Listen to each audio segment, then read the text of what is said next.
नमस्कार दोस्तों,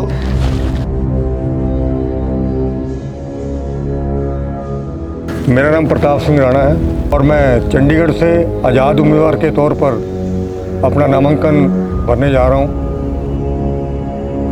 और मैं आशा करता हूं कि आप लोग मेरे विचारों को सुनने के बाद मुझसे सहमत होंगे। देखिए, आप लोग कहेंगे कि आज़ाद उम्मीदवार के तौर पर क्यों, जबकि आज तो ट्रेंड बीजेपी का है, कांग्रेस का है और भी काफ़ी राजनीतिक पार्टी हैं। इसके लिए पूरा 20 सूत्रीय एक संकल्प पत्र मैंने बनाया है। बहुत जल्द मैं उस संकल्प पत्र से आपको रूबरू कराऊंगा। आज मैं सिर्फ आपको अपना परिचय देना चाह रहा था। सबसे पहले जो मेरा मुद्दा है, चंडीगढ़ को पूर्ण राज्य का दर्जा दिलाने का, जो आज तक कोई भी राजनीतिक पार्टी इस मुद्दे को नहीं उठा पाई है, क्योंकि इसका कारण है, यदि वो चंडीगढ़ को पूर्ण राज्य का दर्जा दिलाने का अपना कोई घोषणा पत्र जारी करते हैं तो उनकी पंजाब में और हरियाणा में या हिमाचल में वोट कट जाएगी।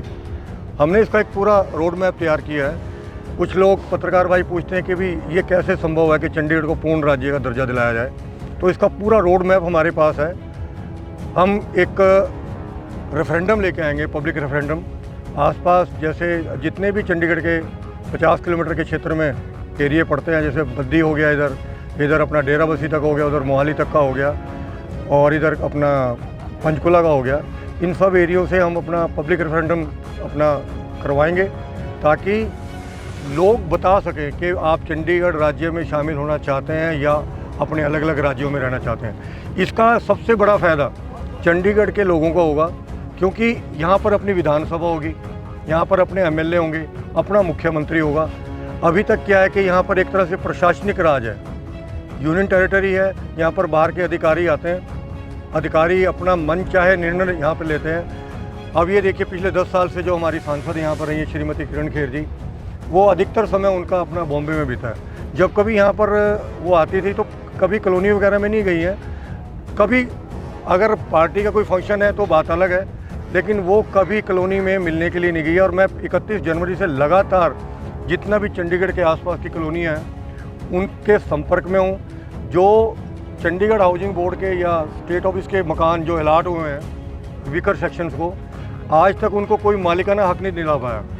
और मेरा ये संकल्प है कि जैसे ही हम शपथ लेंगे, शपथ लेने के बाद चंडीगढ़ में आने के बाद हमारा सबसे पहले जो अधिकारियों के साथ मीटिंग होगी उसमें यही होगी कि चंडीगढ़ हाउसिंग बोर्ड के और स्टेट ऑफिस के जितने भी अलॉटीज़ हैं उनको मालिकाना हक दिलाने के लिए हम सिंगल फाइल चलाएंगे। और ये मान के चलिए कि आज तक राजनीतिक पार्टी के लोगों ने इसमें राजनीतिक रोटियां सेकी हैं, किसी ने उनको मालिकाना हक दिलाने के लिए पहल नहीं की है।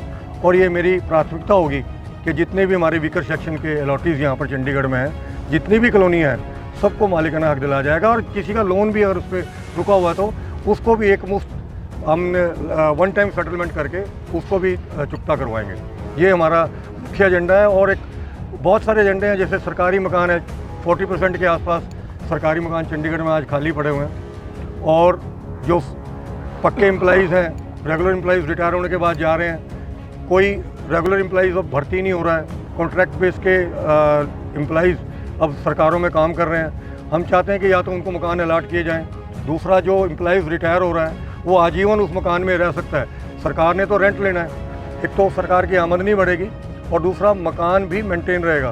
दूसरा, जो सेक्टरों में जो मार्केटें हैं, मार्केट के बीच में जो आप देखिए जो 40% मकान खाली पड़े हैं, आप उसका असर सीधा सीधा जो है ना व्यवसाय के ऊपर पड़ता है। क्यों, मार्केट में लोग जो लोकल मार्केट्स हैं सेक्टर्स की, उनका वो सीधे सीधे प्रभावित हो रही हैं। जब वहाँ पे लोग रहने शुरू कर देंगे, जो 100% एक्यूपेसी अगर सेक्टर में होगी तो मार्केट के बीच में भी लोग जाएंगे, उनका व्यवसाय भी बढ़ेगा। तो एक और मुख्य मुद्दा हमारा ये है, 17 सेक्टर का जो व्यवसाय आज से 10 साल पहले, 15 साल पहले हुआ करता था, आज वो व्यापारी भाई भी नुकसान में जा रहे हैं। क्योंकि एक तरफ तो हम कहते हैं कि हेरिटेज सिटी है हमारा चंडीगढ़, यहाँ पर एक ईंट लगाना भी जो है ना आम आदमी के बस की बात नहीं है। और दूसरा, किन की शय पर इतने बड़े बड़े मॉल यहाँ पर इंडस्ट्रियल एरिया में बना दिए गए हैं, ये भी जांच का विषय है। एलेंते माल बना दिया गया है। जो 17 सेक्टर चंडीगढ़ का एक हब हुआ करता था, टूरिस्ट डेस्टिनेशन हब हुआ करता था, पंजाब के यूथ आया करते थे, हरियाणा के यूथ आया करते थे, हिमाचल के यूथ आया करते थे, आज उनका व्यापार बिल्कुल ठप पड़ा हुआ है। वहाँ पर इवन टू वीकेंड पे कल्चरल प्रोग्राम भी हुआ करते थे। लेकिन अब क्या हुआ, हमारे यूथ जो है अलंते माल में जाने लगे हैं, वहाँ पे 30 रुपये घंटे के हिसाब से पार्किंग देते हैं और वहाँ पर जाकर एक ही छत के नीचे सारे इंटरटेनमेंट करते हैं। जबकि ये खुले आसमान के नीचे 17 सेक्टर का जो आनंद है वो किसी मॉल में नहीं मिल सकता। हम अपने एजेंडे में ये चीज़ भी लेकर के आए हैं कि 17 सेक्टर की क्या पूरे चंडीगढ़ में जितनी भी मार्केट है वहाँ सारी पार्किंग फ्री होगी, किसी तरह का कोई पार्किंग चार्जेस नहीं लगेगा।